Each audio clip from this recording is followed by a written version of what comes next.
ГСП онлайн. Городские новости сейчас. В актовом зале школы номер 18 прошла профориентационная встреча со старшеклассниками.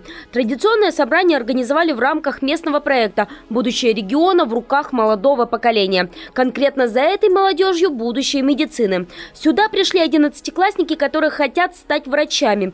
К слову, медицинские специальности входят в топ-5 самых востребованных профессий. А у этих ребят есть все шансы не только спасать в будущем жизни, но и получить направление в вуз, где этому учат, на льготных условиях, при этом со 100% трудоустройством. Что нужно сделать для того, чтобы получить целевое направление?